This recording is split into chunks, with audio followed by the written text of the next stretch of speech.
జబ్బులు లేకపోవడమే ఆరోగ్యం కాదు. మంచి ఆరోగ్యం అంటే స్త్రీ శరీరం, మనస్సు, బుద్ధి అన్నీ బాగుండటం. స్త్రీ ఆరోగ్యంగా ఉన్నప్పుడు ఆమె రోజువారీ పనులను చేసుకోవడానికి కుటుంబంలో, సమాజంలో అనేక పాత్రల్ని పోషిస్తుంది. ఇతరులతో సత్సంబంధాలను ఏర్పరచుకుంటుంది. స్త్రీ ఆరోగ్యంగా ఉంటేనే ఇవన్నీ సాధ్యం. మరి స్త్రీ ఆరోగ్యంగా ఉండాలంటే ఏం చేయాలి, ఎలాంటి జాగ్రత్తలు తీసుకోవాలో ఇప్పుడు తెలుసుకుందాం.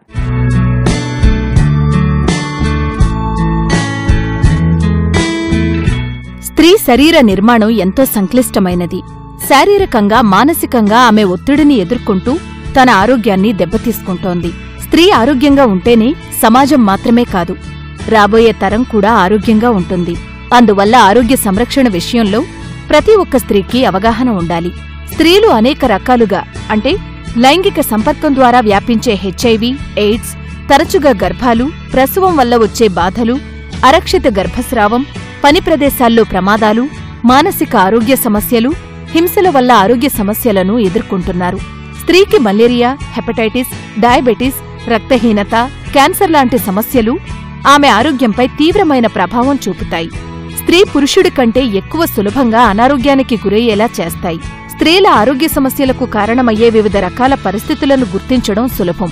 మంచి ఆహారాన్ని తగినంత తినకపోవడం వల్ల అలసట, నీరసం, రక్తహీనతకు లోనవుతుంది. ఆహార లోపంతో బాధపడుతున్న స్త్రీ గర్భం ధరిస్తే అధిక రక్తస్రావం, ఇన్ఫెక్షన్స్ లాంటి సమస్యలు రావచ్చు. మనం ఎక్కువగా కామన్గా ఆడవాళ్లలో ప్రాబ్లమ్స్ అనేది టీనేజ్ దశల్లో, అడాలసెంట్ దశల్లో నుంచి స్టార్ట్ అయ్యి మెనోపాజ్ వరకు కొనసాగుతూనే ఉంటాయి. ఏదో ఒక దశలో ఏదో ఒక ప్రాబ్లమ్స్తో సతమతం అవుతూ జరుగుతూ ఉంటుంది. టీనేజెస్లో ఎస్పెషల్లీ ఈ ఎక్సర్సైజ్ అనేది తగ్గిపోయి ఒబేసిటీ ప్రాబ్లమ్స్ కూడా ఈ టీనేజ్ పిల్లల్లో చాలా ఎక్కువగా చూస్తూ ఉన్నాం. టీనేజ్ దాటిన తర్వాత మధ్య వయసుకు వచ్చినప్పుడు మ్యారేజ్కి రిలేటెడ్, అంటే మ్యారేజ్ అయిన తర్వాత అన్నెసెసరీగా మిస్క్యారేజెస్ కానీ, లేదా అబార్షన్స్ చేయించుకోవడం కానీ, మెడికల్ టెర్మినేషన్స్ కానీ, ఇవన్నీ అవ్వకుండా వీటి వలన వచ్చే కాంప్లికేషన్స్ని అవాయిడ్ చేయడానికి కాంట్రసెప్టివ్ కౌన్సిలింగ్ అనేది చాలా ఇంపార్టెంట్. చాలా కామన్గా ఏంటంటే ఆడవాళ్ళలో మనం ఎక్కువ తరచుగా చూసే ప్రాబ్లమ్స్ ఏంటంటే వైట్ డిశ్చార్జ్ లేదా మెన్స్ట్రువల్ రిలేటెడ్ ప్రాబ్లమ్స్. ఎప్పుడైతే పీరియడ్స్ ఆగిపోతాయో దాన్ని మెనోపాజ్ అంటాం జరుగుతుంది. ఎస్పెషల్లీ ఆడవాళ్లలో ఈ మెనోపాజ్ వచ్చిన తర్వాత లేడీస్కి సంబంధించిన ప్రాబ్లమ్స్ ఏవైతే ఈ గర్భాశయ క్యాన్సర్సు, ఓవరీస్కి సంబంధించిన ప్రాబ్లమ్స్, అదేవిధంగా బ్రెస్ట్కి సంబంధించిన ప్రాబ్లమ్స్ అనేది ఈ ఓల్డ్ ఏజ్ దశలో చాలా ఎక్కువగా చూస్తూ ఉంటాము. ఇండియాలో చాలా మంది ఆడవాళ్లు గర్భాశయ ద్వారా క్యాన్సర్ వలన బారిన పడి చనిపోవటం జరుగుతుంది. సో దీనిని అరికట్టవచ్చు, అంటే దీనిని అసలు ప్రైమరీ ప్రివెన్షన్ దశలో, అంటే ఆ వ్యాధి అనేది రాకుండా చేయొచ్చు. స్త్రీ శరీరానికి వ్యాయామమే కాదు, పోషణ కూడా కావాలి. సమాజంలో స్త్రీ పురుష వివక్ష తల్లి గర్భం నుంచే మొదలవుతోంది. స్త్రీ గర్భవతిగా ఉన్నప్పుడు శరీరంలో అనేక మార్పులొస్తాయి. రోజులో ఎప్పుడైనా లేదా రోజంతా వికారంగా ఉండవచ్చు. వాంతులవడం, గుండెల్లో మంట, అజీర్తి, వైట్ డిశ్చార్జ్, మలబద్ధకం, మొలలు, పాదాలు, కాళ్లవాపు లాంటి సమస్యలు వస్తాయి. ఆరోగ్యంగా ఉన్న స్త్రీకి తన శక్తి సామర్థ్యాల్ని పూర్తిగా వినియోగించుకునే అవకాశం ఉంటుంది.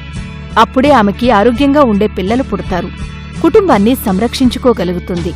పురుషుల కన్నా మహిళలకు పోషకాలు అధిక మొత్తంలో అవసరముంటాయి. మన దేశంలోని స్త్రీలలో దాదాపు 50% స్త్రీలు పోషకాహార లోపంతో బాధపడుతున్నారు. దీనికోసం స్త్రీలు పోషకాహార నిపుణులు సూచించే ఆహారం తీసుకోవడం ఉత్తమం.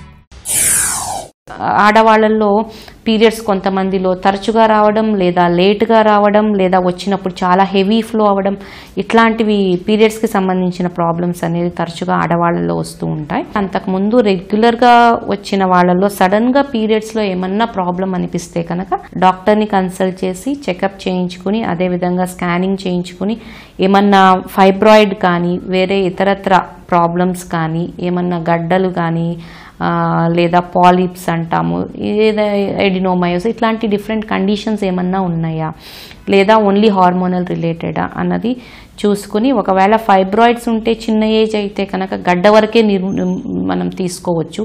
సో 30 సంవత్సరాలు 35 సంవత్సరాలు అంటే మనం గర్భాశయం మొత్తం తొలగించాల్సిన అవసరం లేదు. ఆ ఫైబ్రాయిడ్ని మాత్రమే తీయొచ్చు.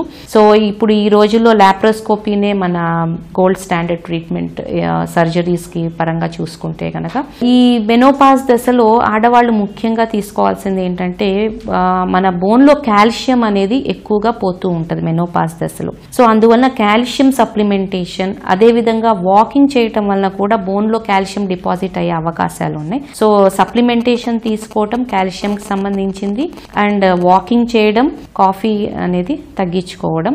సో ఇట్లాంటి చిన్న చిన్న మెజర్స్ తీసుకోవటం వలన మనం మెనోపాజ్ దశని కూడా చాలా సేఫ్గా తక్కువ ప్రాబ్లమ్స్తో మనం బయటపడే అవకాశం ఉంది. స్త్రీలు అన్ని దశల్లోనూ ఆరోగ్యం పట్ల శ్రద్ధ తీసుకోవాలి. తమ శరీరానికి కావలసిన పోషకాలుండే ఆహారం తీసుకోవాలి. ఇవే కాక మహిళల్లో కలిగే సమస్యలను తగ్గించడానికి వైద్యశాస్త్రంలో అనేక రకాల మందులు అందుబాటులోకొచ్చాయి. వాటిని జాగ్రత్తగా వాడినప్పుడే స్త్రీ శారీరకంగా, మానసికంగా ఆరోగ్యంగా ఉండగలదు. కుటుంబంలో స్త్రీల ఆరోగ్యం మొత్తం కుటుంబానికి మాత్రమే కాదు, రాబోయే తరానికి ఆరోగ్యాన్ని అందించగలదు.